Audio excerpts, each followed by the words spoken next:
So hello friends, welcome back to my channel. I am Pritam Arjun. So friends, তোমরা কাছে অনেকটা একটা ভালো নিউজ দিয়েছি যে ভালো নিউজটা কিন্তু আমি তোমরা কইতাম চাইছি তো ভিডিওটা পুরোটা দেখাও তো তোমরা কইতাছি আমি তোমরা শুনো।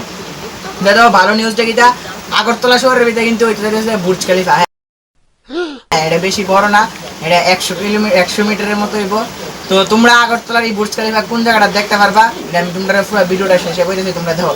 তো দেখো ভিডিওটা শুরু করার আগে ভিডিওতে একটা লাইক করে দাও, চ্যানেলটা নতুন হলে সাবস্ক্রাইব করে দাও, আর একটা সুন্দর একটা কমেন্ট করে দাও, কারণ আমি বললাম ফার্স্ট আমার চ্যানেল দ্বারাই তোমরা কইতেছে যে আগরতলার ভিতরে বুর্জ খলিফা হইতাছে।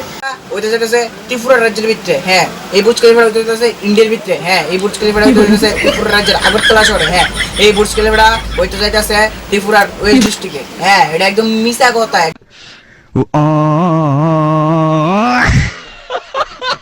হ্যাঁ আর এই বুর্জ খলিফাটা আগরতলার ভিতরে কোনো জায়গা দিতেছে না, কারণ আগরতলার ভিতরে কোনো জায়গা হয় না বুর্জ খলিফা বানানোর লেগে।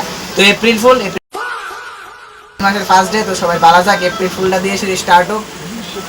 তো যদি আজকে এপ্রিল মাসের সেকেন্ড ডে, তো এই লেগে আমি সেকেন্ড, সবাই তো ফার্স্ট ডের ভিতরে এপ্রিল ফুল বানাই, লেগে আমি সেকেন্ড ডের ভিতরে এপ্রিল ফুল বানাইছি। আর এটা এমন কিছু হইতেছে না আগরতলার ভিতরে যে বুর্জ খলিফা কোনো কিছু তৈরি হইতেছে না। তো নেক্সট হইতে পারে, তো আমি এটা শিওর জানিও না, আর এখন পর্যন্ত কেউ কোনো রিপোর্ট হয়েছে না যে বুর্জ খলিফা হইব আগরতলার ভিতরে। তো এটাই আজকে ভিডিওটা। তো থ্যাংকস ফর ওয়াচিং। ভিডিও ভালো লাগলে একটা লাইক করে দিন। Tata, bye bye.